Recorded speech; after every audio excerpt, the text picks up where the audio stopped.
Hello, good morning বন্ধুরা, শুভ সকাল। ঘুম থেকে উঠেছি আজকে অনেকক্ষণ, কিন্তু ব্লগটা দিতে পারিনি। ব্লগটা তোমাদের কাছে এখন আমি রোজ দিতেও পারছি না, অনেকটাই সমস্যার মধ্যে রয়েছি। সকাল থেকে ব্লগটা দেওয়া হচ্ছে না, নেটেরও সমস্যা হচ্ছে একটু, ঠিক আছে। এরপর থেকে ভাবছি তোমাদের কাছে রোজই একদিন পর একদিন রোজই একটা করে ব্লগ দেওয়ার চেষ্টা করব। তাই অনেক দিন পরে আবার ব্লগটা শুরু করলাম আজকে। দেখো, ঘুম থেকে উঠেছি অনেকক্ষণই হয়েছে, চা টা খাওয়া, গোপাল দেওয়া সব কিছু কমপ্লিট হয়ে গেছে। কিন্তু এই দেখো, কাজের মেয়ে চলেও এসছে, 11:30 বাজে। এখন বাজে 11:30, কাজের মেয়ে চলে এসছে। দেখো, বিছানাও এখনও তোলা হয়নি। কি বলো তো, একটু টেনশানের মধ্যেই আছি। কাজ বাজ করতেও ভালো লাগছে না, কিছুই ভালো লাগছে না। মনের মধ্যে টেনশান থাকলে কিছুই ভালো লাগে না। তাই ও কাজ বাজ করে গেছে। এদিকে রান্নার কোনো ঝামেলা নেই, রান্না রয়েছে কিছু, চিকু আর আমার হয়ে যাবে। তা কাজের মেয়ে কাজ করে গেল, এবারে ওই বাসনটা আমি আবার একবার একটু ধুয়ে নিই। কেননা দেখো, কাজের মেয়েদের কাজ তো, ওরা কি বলো তো, 10 বারই কাজ করে। কোনো সময় সাবান লেগে থাকে, কোনো সময় সাদা হয়ে থাকে, ওই বাসনে আমরা আবার খেতে পারি না। ওই জন্য আমি আবার কি করি, একটু ন্যাকড়া দিয়ে মরিয়ে বাসনগুলোকে একবার জল ধোয়া করে নিই। ধুয়ে একটু শুকিয়ে নিলাম, ব্যাস। তারপরে যখন যে খেলো কোনো অসুবিধা নেই। ওই জন্য একবারই কী করি, আমি ধুয়ে রেখে দিই। তাই একটু ন্যাকড়া দিয়ে ভালো করে মরিয়ে ধুয়ে নিচ্ছি আমি বাসনগুলো সব। ধুয়ে দিয়ে গ্যাসটা মুছে তারপর স্নান করতে চলে যাব। মোটামুটি সব কাজ হয়েই গেছে, এরপরে স্নানে চলে যাব। তারপরে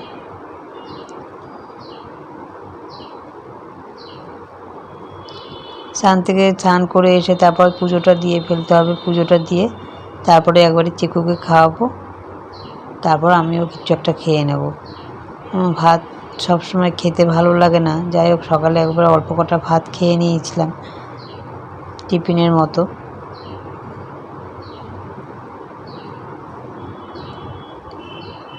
বাসনগুলো যদি একবারেই ধুয়ে রেখে দিই, তখন যে যখনই খাবে তখন ধোয়ার আর কোনো দরকার হবে না।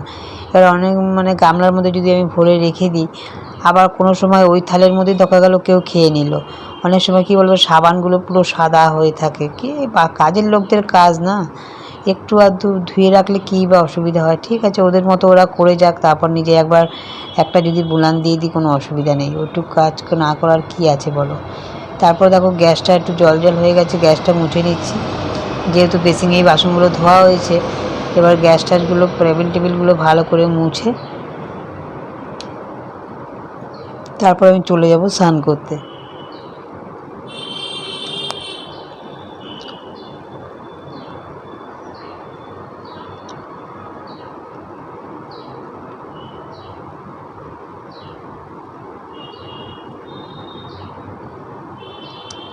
ভালোভাবে গ্যাসগুলো দেখো মুছে নিলাম। তোমাদের সঙ্গে কথা বলতে বলতে আমার কাজও হয়ে গেল। যখন মনটা খারাপ লাগে, জানি যে একটা ব্লগ খুলে তোমাদের সঙ্গে একটু কথাও বলতে পারবো। কি বলো তো, সবসময় তো কাজের মধ্যেই থাকা হয়, ঘরেই থাকা হয়, তাও তোমাদের সঙ্গে কথা বললে যত মনটাও একটু ভালো লাগে, এই হচ্ছে ব্যাপার।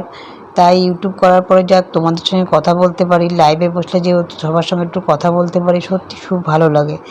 এই হচ্ছে ব্যাপার। তাই ব্লগটা অনেক দিন ছাড়ছি না, আবার নতুন করে আবার ভাবছি রোজ এবার একটা করে ব্লগ দেওয়া শুরু করে দেব। ঠিক আছে, তোমরা পাশে থেকো, সব সময় দেখো ভিডিওগুলো। দেখো, বাসনগুলো ধুয়ে না একটু রোদে দিয়ে দিয়েছি, তাহলে কী বলো তো, বাসনগুলো শুকিয়ে যাবে। তারপরে তাকে উপর করে রেখে দেবো। আর জল শুধু উপর করে রাখলে না, জল হয়ে যায়। ওই জন্য বাসনগুলো শুকিয়ে নিচ্ছি। স্নান টান করে একদম চলে এসেছি দেখো পুজো করতে। পুজোটা দিয়ে নিই, যেহেতু আমার গোপাল আছে, 3বার পুজো করতে হয়। সকালবেলা একবার করে দিয়েছি গোপালকে খেতে, এখন সব ঠাকুরকে পুজো দিয়ে দিলাম। তারপর আবার সন্ধেবেলা গোপালকে খেতে দিয়ে শুয়ে দেবো, ঘুম পাড়িয়ে দেবো। এবার চলে এলাম একটু ম্যাগি খেতে, কেননা সকালবেলা যখন অল্প কটা ভাত খেয়েছি, এখন আর ভাত খেতে ইচ্ছে করছে না। আমার আবার একটু ভাতে জানো তো অ্যালার্জি আছে, বারবার ভাত খেতে আমার ভালো লাগে না। তাই অনেক সকালেই তো 2টো ভাত খেয়েছিলাম অল্প কটা, ওই জন্য ভাবছি এখন আর ভাত খাবো না। চিকুকে দুধ দিয়ে ভাত দিয়ে খেতে দিয়ে দিলাম, দিয়ে আমি একটু ম্যাগি করে খেয়ে নেব। তাই এখন একটু ম্যাগি করে খেয়ে নিচ্ছি।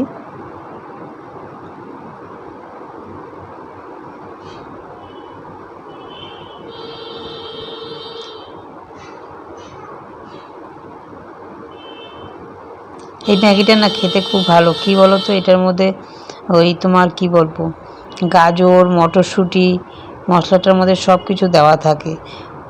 খুব ভালো লাগে খেতে এই ম্যাগিটা। মানে প্লেন মশলা না, যে এক একটা যে ম্যাগিগুলো আছে না পুরো প্লেন মশলা, এটা সেটা না। এটার মধ্যে হচ্ছে তোমার ম্যাগি, এই মশলাটার মধ্যেই সব কিছু দেওয়া থাকে, মটরশুঁটি দেওয়া থাকে, গাজর দেওয়া থাকে, খুব সুন্দর লাগে। মানে এটা যদি করে খাওয়া যায় না, বেশ খেতে বেশ ভালোই লাগে। একটা ম্যাগি খেলে মোটামুটি ভালোভাবে পেট ভরে যায়। ওই জন্য কী করলাম, ম্যাগিটা দেওয়া মাত্রই মশলাটা দিয়ে দিলাম, তার নাহলে মটরশুঁটিগুলো না সিদ্ধ হবে না। এই জন্য ম্যাগিটার সঙ্গে সঙ্গে দিয়ে দিলাম, কেন ম্যাগিটাও সিদ্ধ হয়ে যাবে, মটরশুঁটি গাজর যেটা রয়েছে ওর মধ্যে মশলার মধ্যে ওইটাও একটু সিদ্ধ হয়ে যাবে। নাহলে ওগুলো তো দানা দানা শক্ত শক্ত হয়ে থাকবে না, খাওয়া যাবে না। ওই জন্য দুটো একসঙ্গেই দিয়ে দিতে হলো, ম্যাগির সঙ্গেই মশলাটার সঙ্গে সঙ্গে দিয়ে দিলাম, যাতে দুটো একভাবে সিদ্ধ হয়ে যায়। তাই ম্যাগিটা করে একটু খাবো, খেয়ে দিয়ে দেখা যাক একটু রেস্ট নেব, তারপর সন্ধেবেলা একবারই চা করে নেব। ঠিক আছে, আজকের ভিডিওটা কেমন লেগেছে একটু কমেন্টে অবশ্যই জানিও। ভিডিওটা ভালো লাগলে লাইক, শেয়ার, কমেন্ট করো, সাবস্ক্রাইব করো, পাশে থাকা বেল আইকনটা বাজিয়ে দিও। এরপর থেকে নিত্য নতুন ভিডিও দেবো, সবার আগে তোমাদের কাছে পৌঁছে যাবে।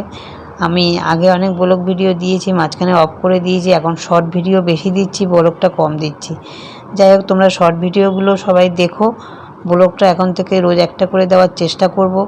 ঠিক আছে, তোমরা অবশ্যই পাশে থেকো। ভিডিওটা কেমন হয়েছে কমেন্টে জানিও, ভালো লাগলে লাইক করে দিও, সাবস্ক্রাইব করে দিও, পাশে থাকা বেল আইকন বাজিয়ে দিও। ঠিক আছে, এই দেখো ম্যাগিটা কিন্তু ভালোভাবে ফুটছে, ফুটতে ফুটতে দেখো মটরশুঁটিগুলো গাজরগুলো ভালো করে সিদ্ধ করে নিতে হবে, নাহলে কিন্তু মুখের মধ্যে দানা দানা লাগবে।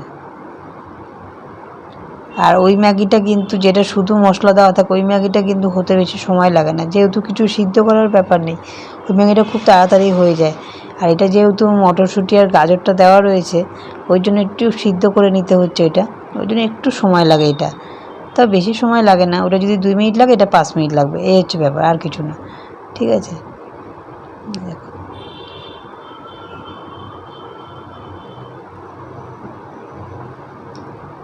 আজকের ভিডিও এই অবধি রইল, আবার আসবো পরের ভিডিও নিয়ে। টাটা।